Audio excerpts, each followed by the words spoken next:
Marco എന്ന ചിത്രത്തിൻ്റെ ഇന്ന് 21 ദിവസത്തെ കേരള ബോക്സ് ഓഫീസ് കളക്ഷൻ റിപ്പോർട്ടാണ് ഇന്നൊരു വീഡിയോ ഭാഗത്ത് ഉൾപ്പെടുത്തിയിരിക്കുന്നത്. വീഡിയോയിലേക്ക് മുൻപ് വീഡിയോ ലൈക്ക് ചെയ്യുക, ചാനൽ സബ്സ്ക്രൈബ് ചെയ്യാൻ വേണ്ടി ശ്രമിക്കുക. ഉണ്ണി മുകുന്ദൻ, കബീർ സിംഗ്, ജഗദീഷ്, സിദ്ദീഖ് എന്നൊക്കെ പ്രധാന കഥാപാത്രങ്ങളായെത്തി ഇന്ന് കഴിഞ്ഞ ഡിസംബർ 20 റിലീസ് ചെയ്ത ചിത്രമായിരുന്നു മാർക്കോ. എല്ലാ സിനിമാ പ്രേമികളും ഒരേപോലെയായിരുന്നു ചിത്രത്തിൻ്റെ റിലീസിനായി കാത്തിരുന്നത്. ചിത്രത്തിന് അതിഗംഭീരമായ പോസിറ്റീവ് റെസ്പോൺസ് തന്നെയാണ് ഇപ്പോഴും പുറത്തുവന്നുകൊണ്ടിരിക്കുന്നത്. ഫൈനലി ചിത്രത്തിൻ്റെ ഇന്നത്തെ 21 ദിവസത്തെ കേരള കളക്ഷൻ റിപ്പോർട്ടൊക്കെ ലഭിച്ചിട്ടുണ്ട്.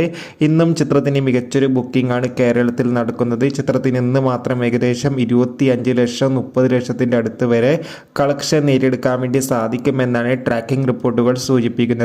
എന്തായാലും ചിത്രത്തിൻ്റെ കൂടുതൽ ബോക്സ് ഓഫീസ് കളക്ഷൻ റിപ്പോർട്ടിനായി കാത്തിരിക്കാം. ചിത്രം കണ്ടവരുടെ അഭിപ്രായം കമൻറ്റ് ബോക്സിൽ രേഖപ്പെടുത്തുക. ബൈ.